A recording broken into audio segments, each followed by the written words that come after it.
All right, welcome. So, what we do on this point in the evening, there are Thursday evenings I pick particular topics and do them in cycles, so it's like a monthly rotation. I do one thing and then come back to it 4 weeks later. So we'll look at the Pataka, which is some old poems out of the Pali Canon. That's what we were doing last week. Then poems from enlightening women, which are out of both the Theravadan and the Theravadan and the Chinese, and also there's a modern collection of koans. I think I've got a Tibetan text and it's incorporated in that. And then this cycle is a collection of koans. This is one of the classic koan collections, the Mumonkan. There are 48 of them, so one a week. That'll keep us going a long time. This week we're going to look at number 13, which is Tokusan carried his bowls. So what I will do is I will read the koan, then the commentary by the person who assembled all of these koans, and then his poems. His commentary and his poem are designed to help open up some of the impenetrability of this koan. And the koan in this tradition, he's a Japanese Renzai master. These are stories that we take internally in our meditation practice, and they're intended to open up kensho, which are these moments of awakening inside. So, the koan.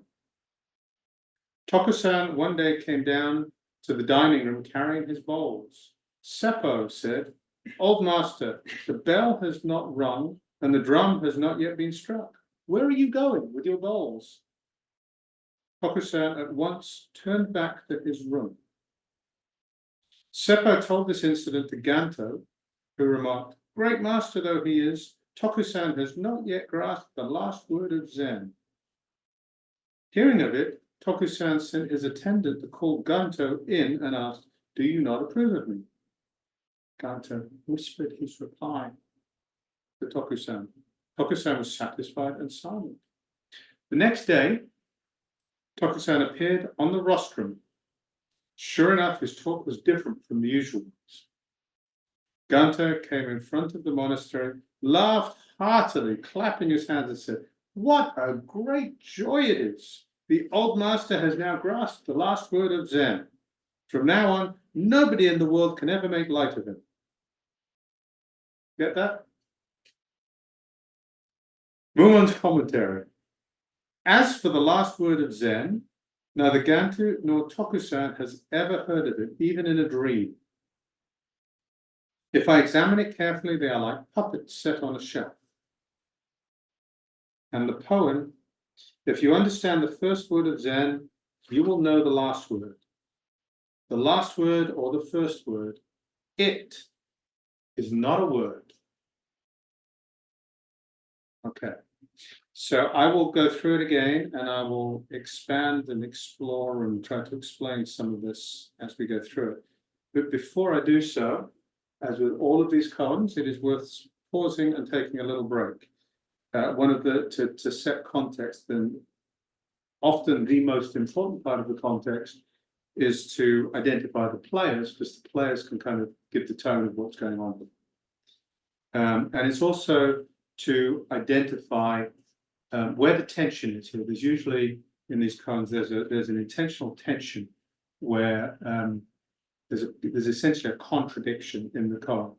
Does a dog have Buddha nature? Mu, which means no, or it's a negation, or it's pointing at the unmanifest, the unborn. But of course, a dog has Buddha nature. Everything has Buddha. So what the heck is that about? So there's a contradiction set up in that. So teasing out what that contradiction is here. Before I even do that, I will read something here out of the commentary that Shibayama provides. He talks about different kinds of koans, different ways they're supposed to work. Some are profound and lucid spirituality, some stress the truth of equality, or the working aspect of the truth in differentiation, some the truth that all is one, one is all, etc., etc. And then he goes on, in this koan, the import is especially complex, and the spirituality is unusually lofty and profound. It is regarded as the most typical nanto koan, and nanto koans are really advanced koans for people who've been doing this a long time and are pretty advanced in koan practice. Unless one has gone through the training to a considerable degree and has a clear Zen eye opened, he or she will not be able to grasp what it's all about. And then he goes on and says, there is hardly any Zen book which has a proper commentary on this koan, but many books on the Mumonkan are available in Japan. When it comes to those written by scholars who do not have actual training in Zen, their explanations all miss the point. None of them can be recommended. So he's basically saying, this is a tough one, guys and gals. But I do think there's, I do think there are things we can pull out of this that are going to be that are really, really helpful. So I don't expect this all to go away. So, aha, I get it, eureka! But I do think there are useful things in here. So, all right. So first off, the three characters in this Tokusan. He 9th century, I believe. He's the guy who was a Diamond Sutra scholar, and he used to walk around with a bag on his back, sack on his back, full of his commentaries and his criticisms and his analysis of the Diamond Sutra. And was just wandering around all over the place teaching on the Diamond Sutra. And at one point, a famous story, which I think is actually in this book. No, it's not, I don't think it's in this book, but it's a famous story. He comes to a stall where there's a woman selling breakfast. And the characters for breakfast in Chinese are refreshing the mind. So breakfast is to refresh the mind. So he asks her for breakfast, and she says, okay, wise man, which mind do you want to refresh? The past mind cannot be grasped, the current mind cannot be grasped, and the future mind cannot be grasped, which is a quote out of the Diamond Sutra that he's an expert on. Which mind do you want to refresh? This completely flummoxes Tokusan. So this is the same Tokusan. He's a Diamond Sutra scholar. At this point, he went on. He abandoned being a Diamond Sutra scholar as a result of that story.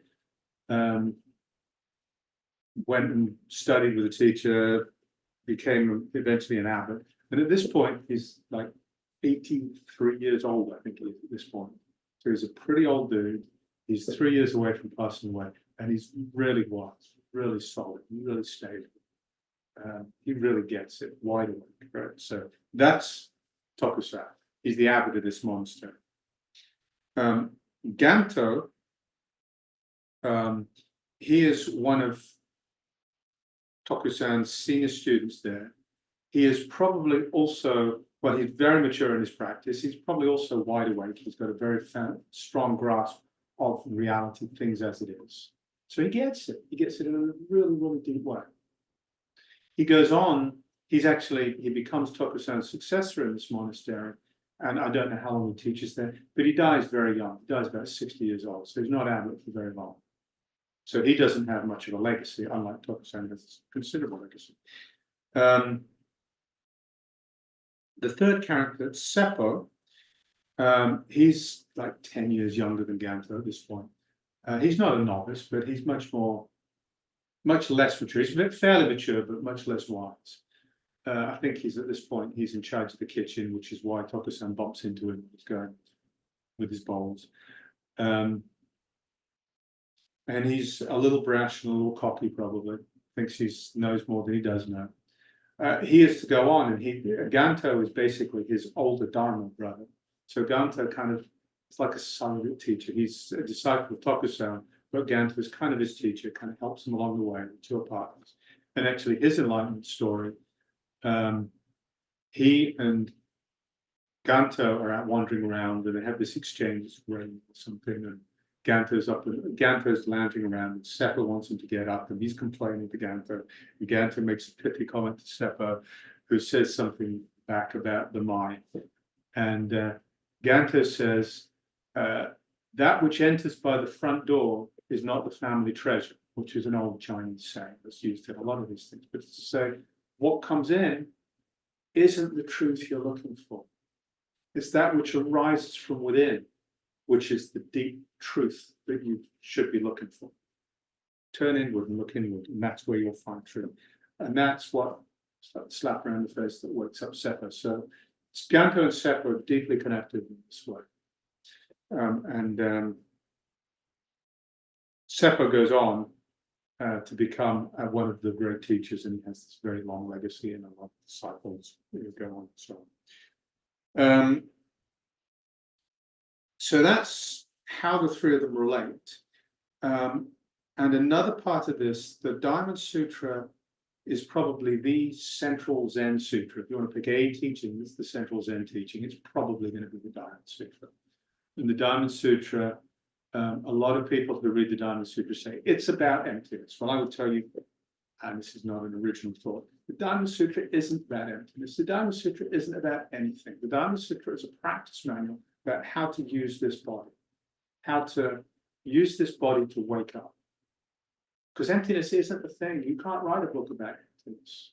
What you can do is you can train people to have direct experiences, and then they come away and they'll say that was emptiness. But it's the direct experience. So this is a Dharma Sutra is a practice manual. But knowing that it is about knowing that the Diamond Sutra is such a deep part of what's going on here, and there are lines in the Diamond Sutra like the past mind cannot be grasped, the present mind cannot be grasped, the future mind cannot be grasped. And there's a recurring line of awakening the mind, not dwelling on anything. A bodhisattva should practice charity with not dwelling on form, sound, form, taste, touch, sound. What is it? Form, taste, touch, sound, smell, or even dharma. And if not dharma, how much more so no dharma. So there's no grasping, no dwelling. No dwelling, and not even dwelling on non-dwelling. Just don't land anywhere, nothing sticks. So that's really a deep part of where all these characters come from. So back to the story. Tokusan one day came down to the dining room carrying his bowls.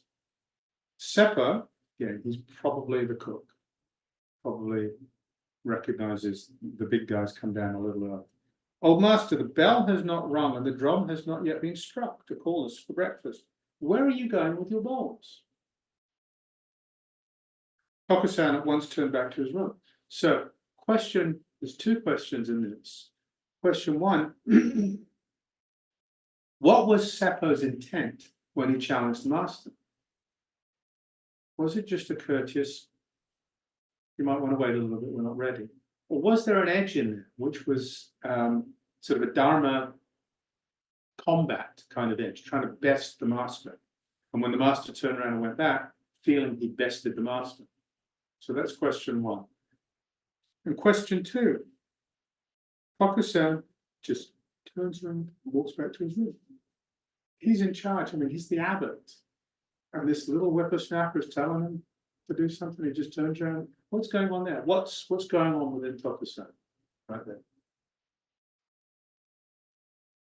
So I'll try and present what I think is kind of going on here as we go through. That second question, I think, is clearer, and the first one becomes clearer in the second. That second question, Tokusan, there's nobody there. There's nobody going to breakfast, and there's nobody to turn around and go back to the room. There is nothing dwelling, there's nothing lands. It's like the Bodhisattva in the Vimalakirti Sutra. In the Vimalakirti's room, there's a bunch of people hanging around. This is another sutra. There's a bunch of people hanging around, and flower petals rain down from heaven. And the more advanced practitioners, the Bodhisattvas in that story, the flower petals just slide off. The self-enlightened, the arhats, who are deeply wise, deeply profound insight, but they're not as mature as the Bodhisattvas in the story. The petals stick, and the arhats try and brush them off, and they can't. And the reason they can't is there's still that little piece of an ego there. And the Bodhisattvas, there's nothing there. There's nobody there. There's nothing to land and nobody for it to land on. So Tokusan is that person. There's no person. It's a personless person. Nothing lands, nothing sticks. So that's what turns around, because there's no intention. It just happened. So Seppo told this incident to Ganto, who remarked, "Great master though he is, Tokusan has not yet grasped the last word of Zen." So what it feels like we've got going on here is Ganto thinks Seppo's bragging. So he's trying to help Seppo. He's trying to give him something to work with. So he sets up this almost like a challenge for Seppo. So what is Ganto's message here when he says, great master though he is, Tokusan has not yet grasped the last word of Zen? What is Ganto doing? Why is he saying this to Seppo? And what is he pushing Seppo towards? Hearing of it, Tokusan sent his attendant to call Ganto in and asked, do you not approve of me? Ganto whispered his reply to him, and Tokusan was satisfied and silent. What was that reply?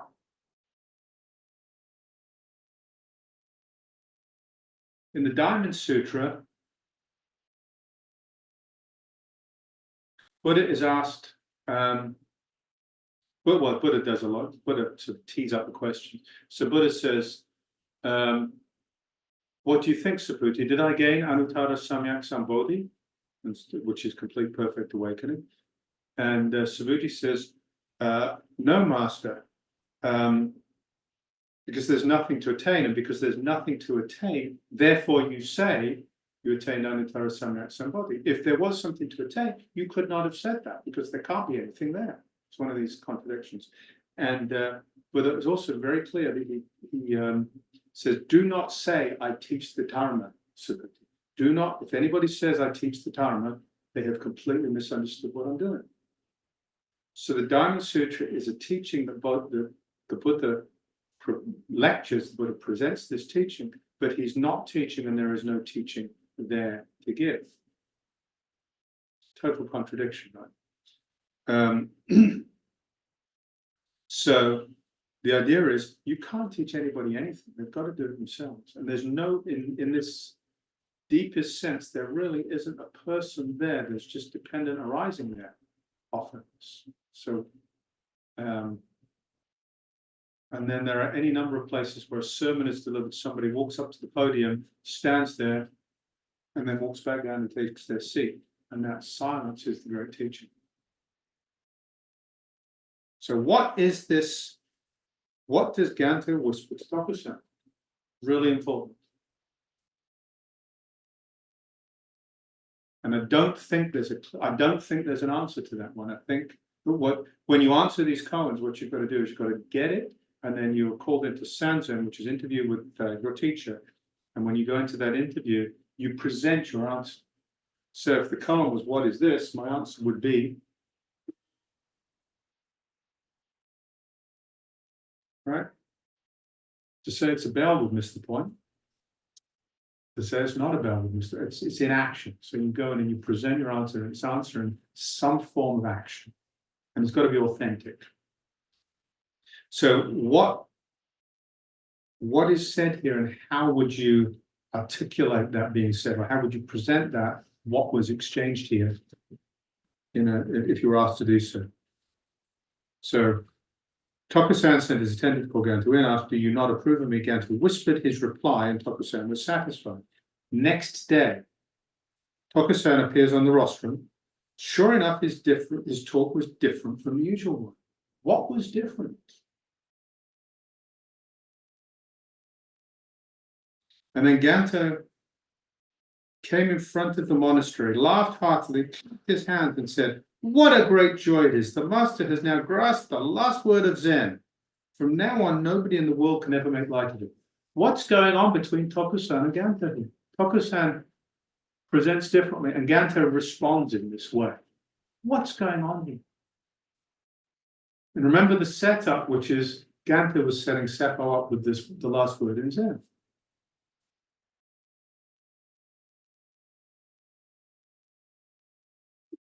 So,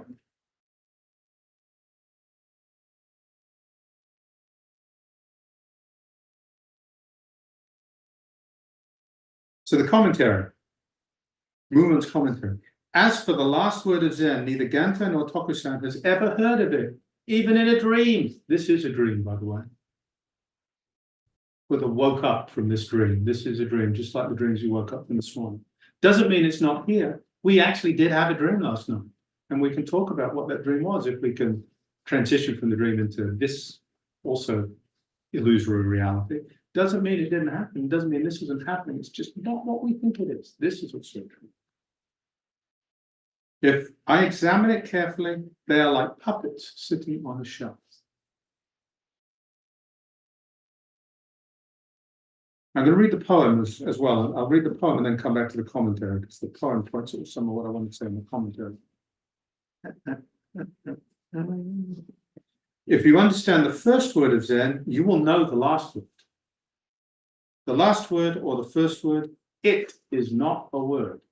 What is this last word of Zen? He does not know the last word of Zen. There are really no words in Zen, right? I mean, it's about dropping off. We sit. When we sit, this is now the Theravadan tradition, but when we sit, we step through the jhanas, and the first, these are absorption states, and they're the same as the bhumis, or they can map to the bhumis, which are the Mahayana language for the same experience, just settling down deeper and deeper in these absorption states, and realizing as we do so, I'm not what I think I am. It's like dropping off the sack of skin and bones and realizing there's an energy body inside this, and then that energy body expands, and you can find everything's porous, and actually you're this energy body in all of space. And then you're not yet, there's just the consciousness. There's these shifts as your awareness shifts and your where you identify shifts. But dropping into the jhanas, the first jhana is joy, pleasure, and then vikara and vitaka, which are applied in sustained thought, which are kind of a narrative. They're an investigative narrative in the mind. The second jhana, vitaka and vikara, are gone. The voice stops. No words. The voices have just stopped. There's joy and pleasure, and there's an ability to investigate, which is beyond language. We're not using internal language. We're using a different sense and a different means of exploration. So the practice is about letting go, and very early on in this practice, we start dropping words. So what is this last word of Zen? There are no words. And yet, words are magical. In the beginning was the Word, and the Word was in God, and the Word was God, or however that goes. John 1:1. In traditional, in America, we don't do this mostly. And in my country of origin, the UK, we don't do this anymore. We used to years and years ago. But names have meaning, personal names. Names have meaning and they have aspiration. So I've got a couple of Muslim friends, a number of Muslim friends, but a couple. Nur means light. Light is the light of creation. The light has a very deep meaning in the Quran and in the Hadith, which are the scholarly commentaries on the Quran. So light is an aspiration. There's a deep spiritual meaning in that, which Nur can take on, and that's part of her life and her practice is living into this name. With this ring I thee wed. The world changes. Words have power, and yet we're dropping them off. So what is this last word?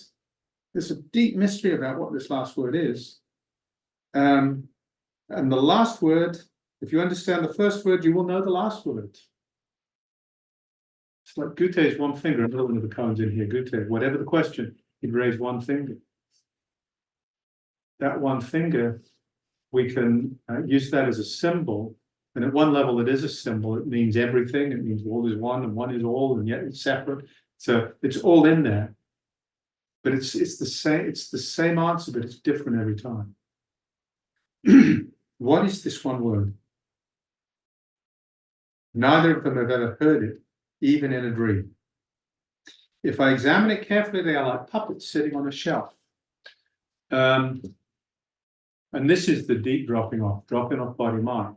Body-mind still wander around, but I'm no longer attached to them. Body-mind are like puppets on a shelf. There is just mind, capital M mind. It's not the same mind as we think of. It's a different place. So they are like puppets on a shelf is pointing at this separation between the awakened mind and these two sacks of skin and bones that are wandering around talking to each other and presenting and having this play, because that's what's going on here. They've set up this little play for Seppa. It's a beautiful little play for Seppa. And they're like puppets on a shelf that are just wandering around doing this beautiful little play for Seppa. What are they teaching him? That's enough. So, what up for folks? Questions, comments, thoughts?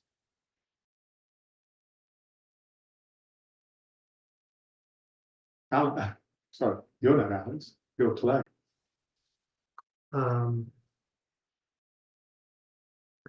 I remember a lecture from Alan Watts, who was talking about how he was sitting with one of his Zen teacher friends, and he was annoyed that there were people trying to translate all these Zen texts to English. Mm-hmm.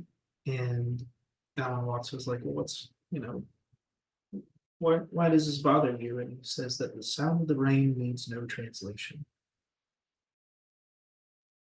And that's what came up to me when I started hearing the first and the last word. They're the same because there is no word. Because the sound of the rain doesn't need any translation. Yeah.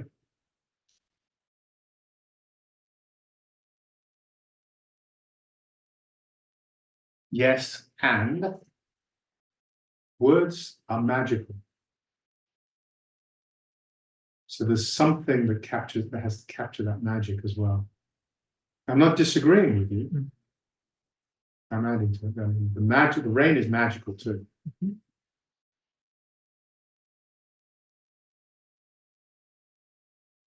The fact that we can both say the word rain and have a conversation is crazy because it means two different things to us, but yet we're not allowed to have a conversation about it. And who's having the conversation? Really? Who's having this conversation?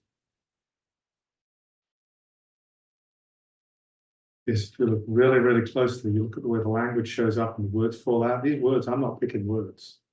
The words are picking themselves. What the thought is. I mean, what's going on here? And who's actually having this conversation?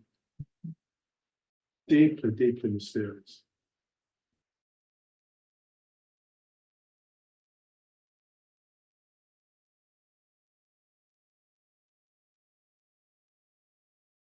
And this is what these koans do. They chop your legs off from underneath you and throw you right into the mystery and throw you into drown. There's actually a story, an awakening story of, I don't know the players, but I know the story. There was, and this was China around about this time, sort of Han period China, Tang Dynasty China. And so there's one guy profoundly awakened and wandered off into the woods, and he was just living on his own as a hermit and going out in his path. No, he wasn't. He was living as a ferryman, But he was living alone and was very quiet. He had some grubby old clothes. Nobody knew who he was, except a few people who did happen to know that he was a deeply self-realized individual. So somebody who knew him was attending a lecture, and the person who was lecturing also had considerable grasp of the truth, but they were somewhat cocky. And because this other person had something that guy didn't, the guy who was cocky saw him smiling, asked him a question, and in the exchange, the cocky person realized that he was being taken down a peg or two. And so he asked about it, and he said, well, you should go, you need to give all this up and go become a practitioner with this person who's this ferryman. So he did. He went to the ferryman, and at some point in their time together, the ferryman just pushed him off the boat into the water. The guy couldn't swim. And he's flailing around, and the ferryman says, so, give me a word. The ferryman starts to talk and just hits him with his paddle, pushes him back under. And he does this until the guy who's about to drown, just right at the end he says, oh, there's nobody here. I really get it now. So he helps him out. So this is, it's whether it really happened or not. It's a useful metaphor for how Zen teaches. It really throws you in the deep end, cuts your legs out. And it's just this direct immersion in, oh, wake up. It's the start.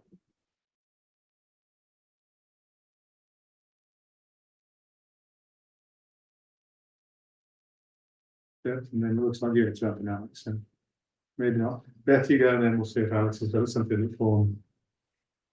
Well, to me, it's like they've reestablished a mystery for Seppo. Yes, that's a good way of looking at it. And I like that. yeah, the thing that struck me is, after Ganto has this talk with Tokusan, his next lecture was amazing. Yeah. And I feel like they have brought that around. Seppo was getting cocky and this and that, and because he was looking at Tokusan and probably seeing senility, dementia, as opposed to Tokusan who's like, okay, Bill has it wrong, whatever. So yeah, so I see it as, they came up with a very clever play that brought Seppo back to that there is a mystery there that he has not yet achieved. That's all I'm saying. That's a lovely way of expressing it. And so what then the koan is designed to do is in deeply penetrating that, you are Seppo. So in deeply penetrating what the play is about, you are the non-person watching the play, and so you're thrown right into this mystery. Mm-hmm. And then the poem helps, there's no first word, then there's no last word. And yeah. Mumonkan's comments are really lovely. Yeah. They're just short and pithy, and it's what they would call grandmotherly kindness, which is this really direct, blunt, loves you deeply, wants to help, but doesn't really care too much about what you think. Did you have something? To me, the and I'm forgetting the names, but the elder student And Ganto. he's like creating this kind of conceit that there's this last word of Yep. Zen, presumably that they're all striving to reach, and the master has not yet reached, and I guess the younger student would have thought, oh well, this interaction that I had with the master where I kind of challenged him about the bowls is like, okay, well that makes sense. If he doesn't have the last word, I Right. kind of can see. And then once they finish the play, it's kind of almost a sarcastic kind of subversion of that idea. Like, oh, okay, see, he gets it now. Like, Yeah. Nothing to get, right? Mhm. That's what it seemed like to me, but I'm not sure there's some layers that,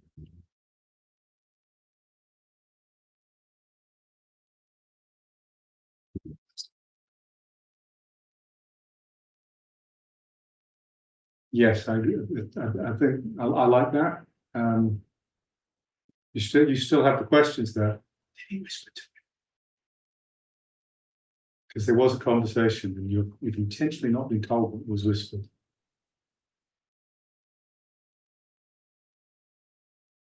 And to really, so another thing here that's like the Diamond Sutra. If you ever read the Diamond Sutra, with studying it on Saturday, if anyone's interested, Saturday morning. It begins with a section that the opening is 32 sections, and the opening section Buddha goes into it's Shravasti. He goes into this town with his begging bowl. He begs for food. He comes back. They all share out their food. Then he sits down. He eats his food. He washes his feet. Spreads out his robes, and he sits. And that's it. Now, most of the Mahayana sutras, they start with Buddha with a vast collection of hundreds of arhats and hundreds of bodhisattvas and demons and rakshas and goodness knows what else, and all these gods and devas and so forth.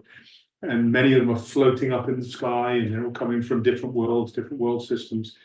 This isn't like that at all. It's really down to earth. It's this simple. But it's this simple if it's done with a mind that does not dwell. So this koan, and I think it's the culture of the Diamond Sutra, this koan begins with the same thing.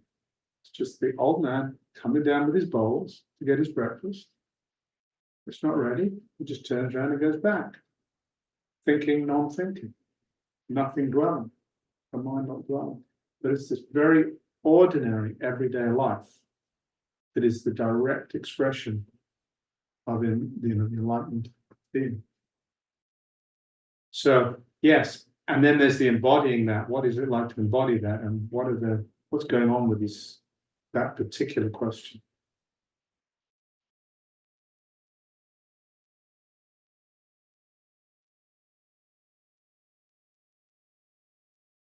To the casual observer,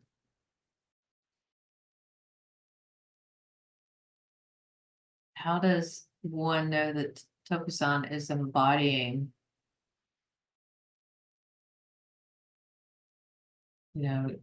non-thinking,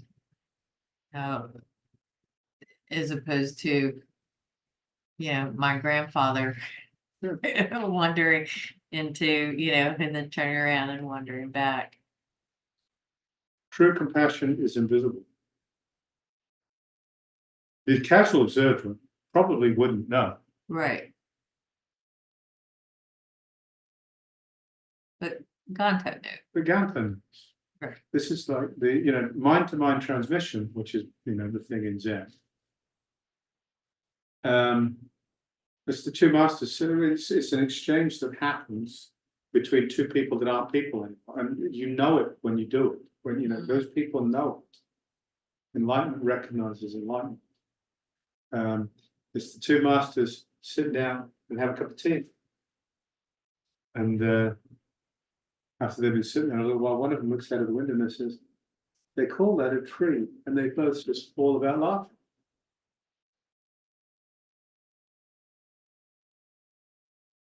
So the casual observer wouldn't.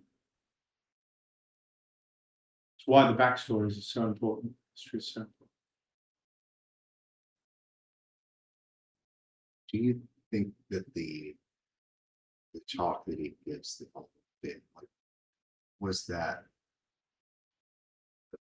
a purposeful affectation to be different, like than his normal talks?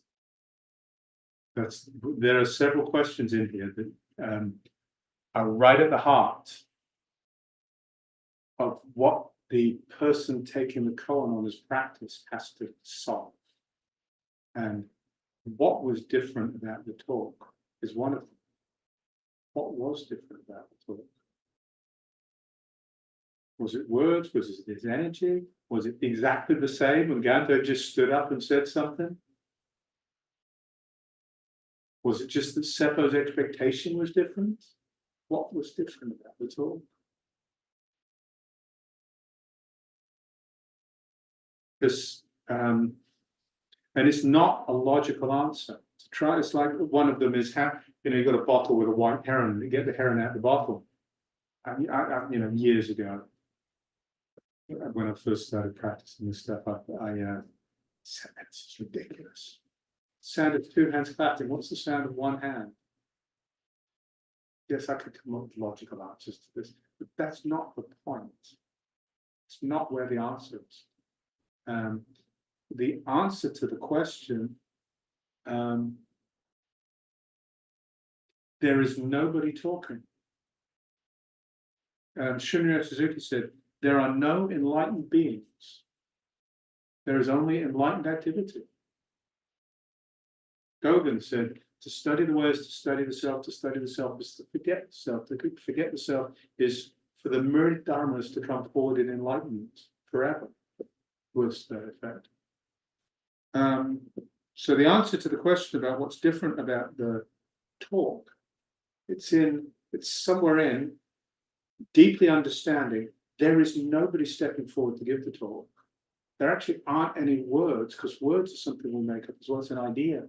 The noises and words. It's our storytelling mind. It's the storytelling mind of this person here that gives certain shapes to the words, but more importantly, the storytelling minds of all of you that are taking what's coming out of my mouth and making words out of them, and making stories out of them. Because as Clay said, you all have different understandings of what those are. You're all assembling those yourselves and making stories. There are no words spoken, nothing said. And yet,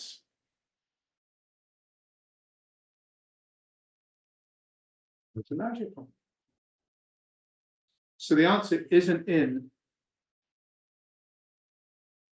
whether Tokusan had a different speechwriter that day, whether he was wearing a different robe. The answer is in another place.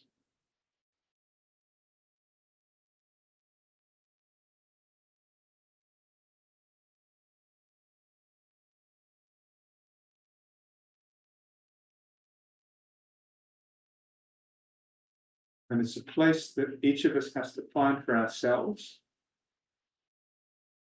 in understanding how we assemble our reality. How we give, how we create things in our dream, this dream, out of dependent rising. Does that help in any way? I see a lot of frowns there. No, I think so. Ken.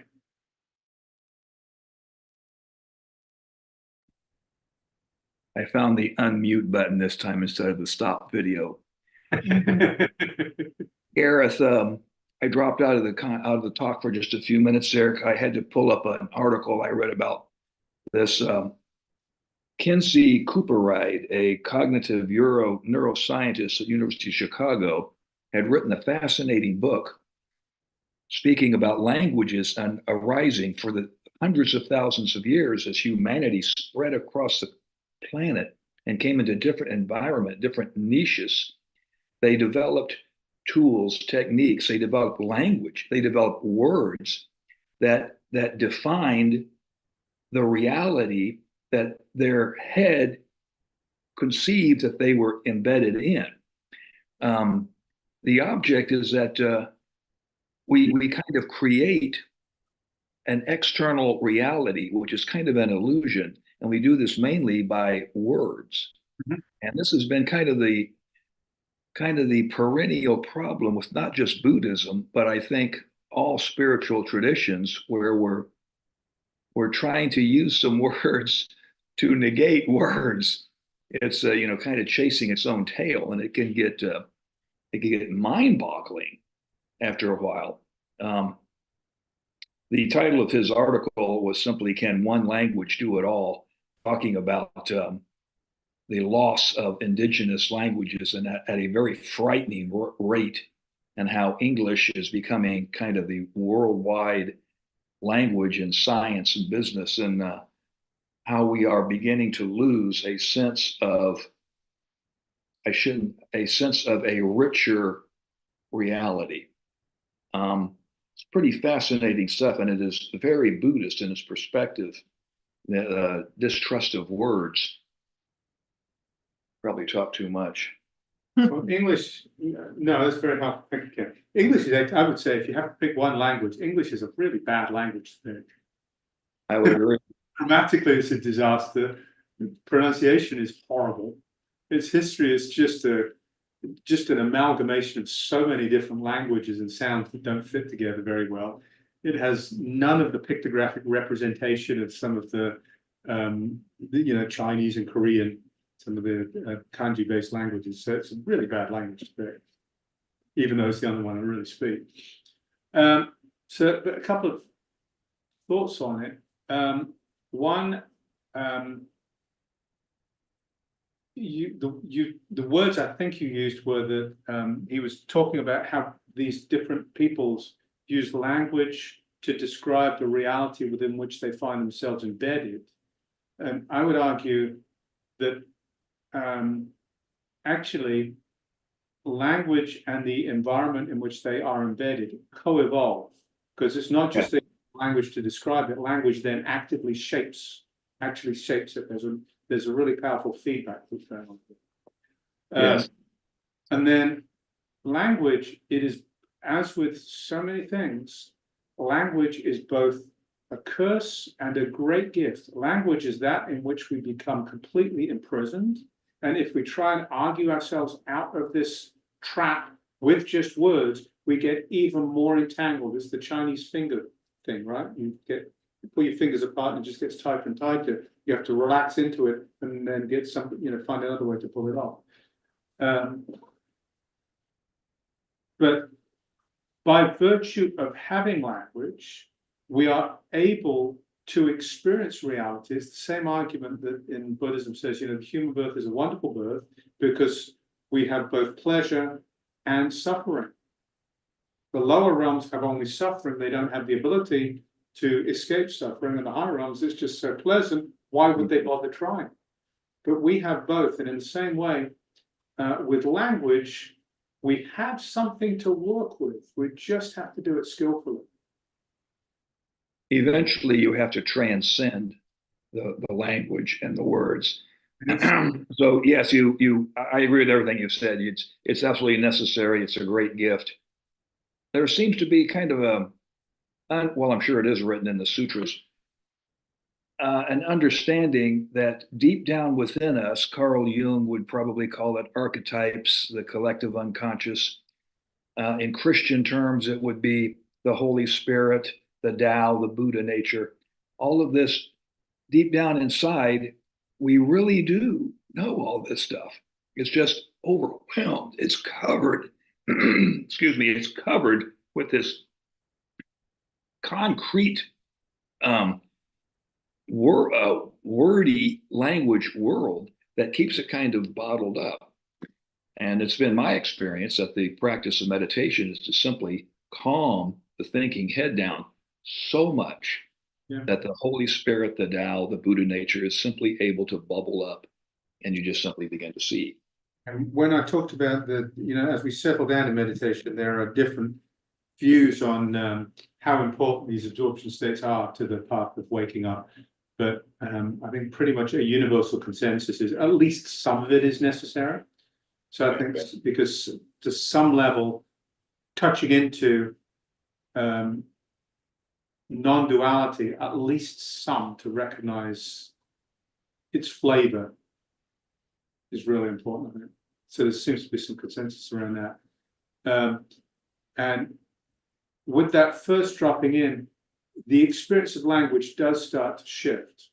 So there's the ability to move into a non-language based way of investigating and exploring and experiencing, but still have access to language to help us navigate it, to help us figure out whether what we're doing has been skillful and we should keep going that way or not. So, being able to move in and out of language like this is really helpful to the spiritual path.